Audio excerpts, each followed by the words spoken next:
बाराबंकी की कक्षा 7 की छात्रा ने भारत का सबसे बड़ा विज्ञान प्रतिभा खोज कार्यक्रम विद्यार्थी विज्ञान मंथन में पहला स्थान लाकर प्रदेश के साथ साथ अपने माता पिता और अध्यापकों को गौरवान्वित किया है। जवाहर नवोदय विद्यालय सोनितपुर त्रिवेदीगंज की योशिता यादव ने ऑनलाइन माध्यम से प्रतियोगिता में हिस्सा लिया था। योशिता की इस कामयाबी पर सभी ने खुशी जाहिर की है।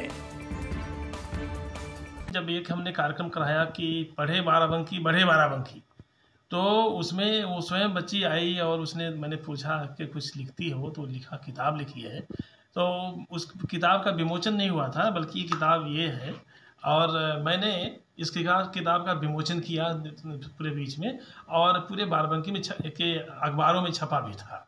तो मुझे बड़ा अच्छा लगा। अभी भी इस कोविड-19 में ऑनलाइन बहुत से कार्यक्रम हुआ, ऐसा कोई भी कार्यक्रम नहीं छूटा जिसमें कि योशिता ने पार्टिसिपेट न किया हो सारे कार्यक्रम में। तो यह मैं समझता हूँ कि नवोदय विद्यालय बाराबंकी का सौभाग्य भी है इस होनहार बच्ची को यहाँ पर पा करके।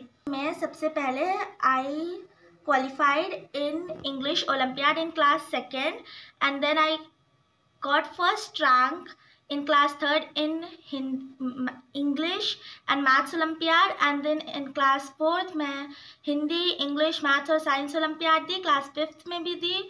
फिर उसके बाद मेरा फिटजी में भी सिलेक्शन हुआ, और जो कि ऑनलाइन प्रॉक्टर टेस्ट था, जिसमें मैंने उदया 1 ईयर प्रोग्राम क्लास 8, जो कि अभी क्लासेस अप्रैल के 3rd वीक से शुरू होंगी और मैं दूंगी, मेरा एडमिशन हो चुका है। और मैंने कैंप में knowledge and awareness mapping platform में भी पार्टिसिपेट किया है, अभी उसका रिजल्ट आना बाकी है।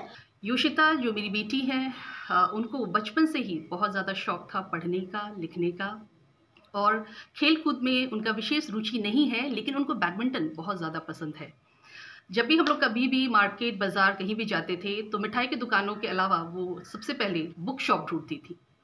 तो इसी से उनकी रुचि छोटे से ही बढ़ी कि वो किताबें लिखें, और छोटा छोटा करके उन्होंने सेंटेंसेस लिखना शुरू किया, छोटी छोटी वेरी शॉर्ट स्टोरीज लिखना शुरू किया उन्होंने। उसके बाद उन्होंने एक किताब लिखी जिसका नाम है माफीज एडवेंचर, और वो ही बहुत ही रोमांचक और बहुत ही अच्छी किताब है छोटे बच्चों के लिए। वो काफ़ी हद तक पब्लिश हो चुकी है, काफ़ी शॉप्स में भी जा चुकी है, और काफ़ी घरों में भी वो किताब पहुंच चुकी है।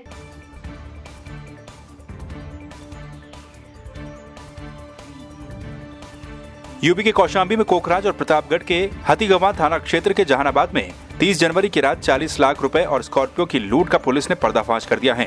मास्टरमाइंड स्कॉर्पियो चालक ने लोन का पैसा अदा करने के लिए अपने सगे भाई के साथ 2 अन्य साथियों के साथ मिलकर इस लूटकांड को अंजाम दिया था।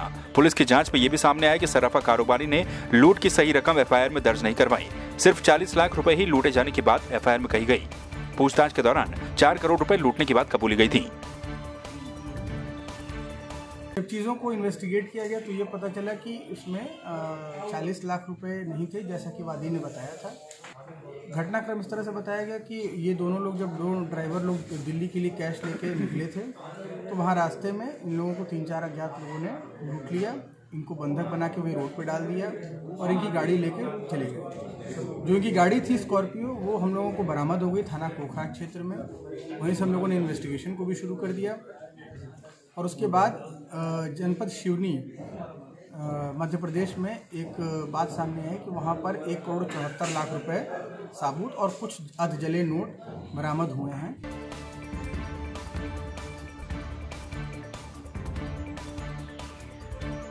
कौशाम्बी के सरायकिल थाना इलाके में बृहस्पतिवार की रात हुए दिव्यांग बुजुर्ग की हत्या का पुलिस ने खुलासा कर दिया। खुलासे में पता चला कि बुजुर्ग की हत्या सगी बहू ने की थी। पुलिस ने हत्यारोपी बहू को गिरफ्तार कर लिया है।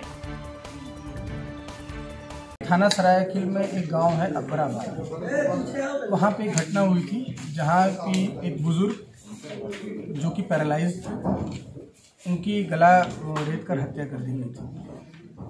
वहाँ पे हम लोगों ने इस चीज़ को इन्वेस्टिगेट किया, तो जो तथ्य सामने आया है वो ये है कि उनकी जो बहू है वो लगातार ये बलि और तंत्र मंत्र में विश्वास रखती थी, और इसकी सेवा शुश्रूषा करने में वो परेशान हो रही थी। लगभग 3 साल से वो काफ़ी परेशान रहती थी। उनका कहना है कि हम उब चुके थे इनकी सेवा कर करके, और प्लस इसमें वो लगातार जानवरों की बलि भी वो देती रहती थी। और इसी क्रम में इनके बगल में भी एक प्रोग्राम था, जिस रात ये घटना हुई उस रात एक इनके घर के बगल में प्रोग्राम था जहाँ पे भी काफ़ी जानवरों की बलि वगैरह दी गई थी।